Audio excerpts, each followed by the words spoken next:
Bombshell. Banned from Princess Leonor's wedding, guest list shocker. A royal wedding. A dream of elegance. A future queen's most important day.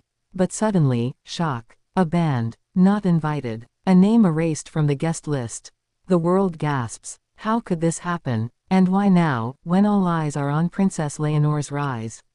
The truth behind the guest list is more than protocol.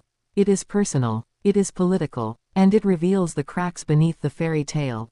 Because a wedding is never just about love. It is about power. It is about loyalty. It is about who belongs, and who does not. And this bombshell has left Spain asking, who is banned, and what does it mean for Leonor's future reign? To understand, we must step inside the palace halls. Behind the polished doors, the planning of Leonor's wedding has been as delicate as it has been grand. Every flower, every hymn, every name on that list carries meaning. To be invited is to be honored. To be excluded is to be judged. And yet, one name, or perhaps several, were not just excluded. They were banned. Insiders whisper it was no accident. This was not a simple oversight. It was a deliberate choice, one made after heated conversations between Leonor, her parents, and the royal advisors. Because in the monarchy, every guest is a statement. And every absence is louder than any speech. So who is it? Some point to old friends once close to Leonor. Friends tied to controversies the palace does not wish to remember. Others say it is extended family, relatives with strained ties, scars of the past that remain unhealed. And still, another theory emerges, a high-profile figure from another royal house, whose presence would ignite more scandal than celebration. One name stands out above the whispers, Christian. The young man once linked to Leonor's heart. Could his shadow have lingered too close to this sacred event? Rumors swirl that his family, once hopeful of an invitation, has been firmly told no. If true, this is not just about a guest list. It is about closing a chapter of Leonor's past in the most public way possible. A final declaration that her path forward leaves no space for old distractions. But then the mystery deepens.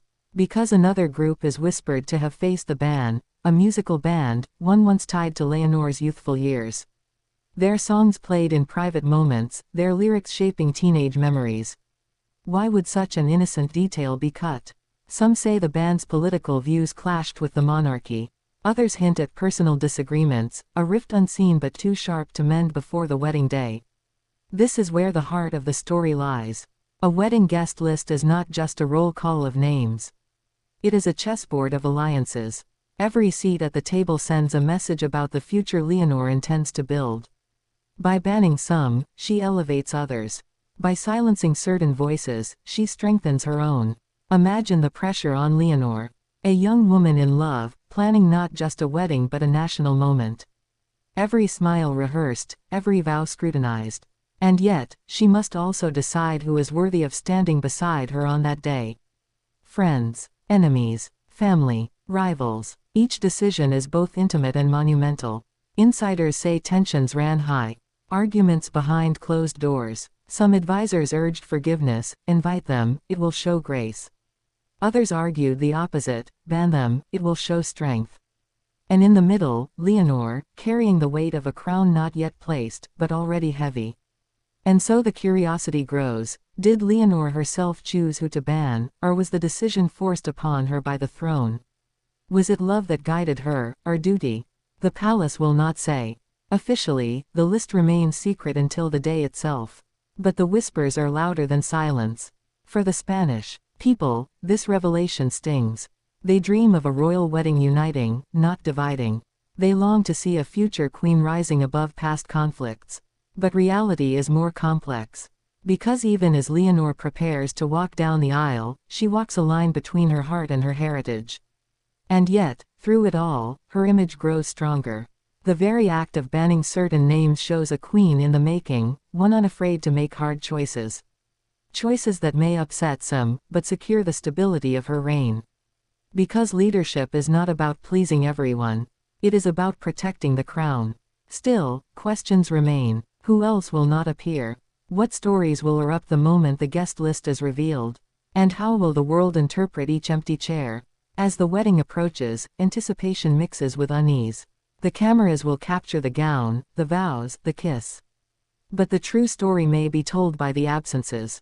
The face is missing from the pews. The voice is silenced from the celebration. In the end, one thing is clear. This is not just a royal wedding. It is a statement of power, a declaration of independence, and a glimpse into the kind of queen Princess Leonor is destined to become. Because sometimes, the most powerful moment is not who walks in, but who is told they cannot. And in this bombshell decision, the rise of Spain's future queen is revealed more clearly than ever before.